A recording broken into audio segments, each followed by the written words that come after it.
Mu kiseera kino olw'okwetangira ekirwadde ki COVID-19 emikolo gibeerako abantu ba lubatu.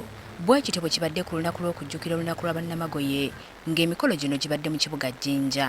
Bannamagoye wabula tebalemye kukozesa mukisa guno okwanja ensonga ezibanyiga naddala eziva ku muggalo ogw'omwaka ogwaggwa. Akulira ekibiina omwegattira abantu bano ki Source of the Nile of Persons with Albinism agamba nti mu kiseera ekyo abantu baabwe tebatuusibwako buweereza bwe beetaaga abamu ekyabaviiramu endwadde ng'alabira kye kigenda okuddamu oluvannyuma lw'okuyimiriza entambula okuva mu disitulikiti emu okudda mu ndala.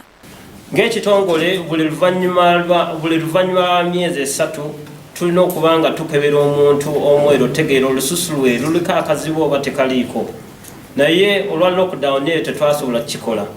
Era eyo embeera yatuviirako okuba nga tufuna abalwadde abasukka mu 37 abalina okulowa olususu. Ono agamba ne mu nteekateeka y'abayizi okusomera ewaka tebagifunamu. Empapula ze baali bagaba bwali butono ate nga amaaso gaffe tegalaba buntu butono. Kati bano baagala baweebwa omukisa okulambula abantu baabwe okwewala okuddamu okukosebwa omuggalo. Okusaba kwaffe kuli nti babeere nga batukkiriza okugenda okubajjanjaba bano abantu we bali.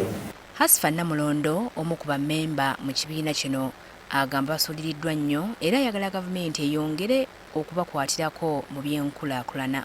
Gavumenti nga bwe yakoba eti esobola okuyambako ng'abo abakozi abasomesa ng'oti naabo bana bakosebwa kuba nze nakituukako nakibona.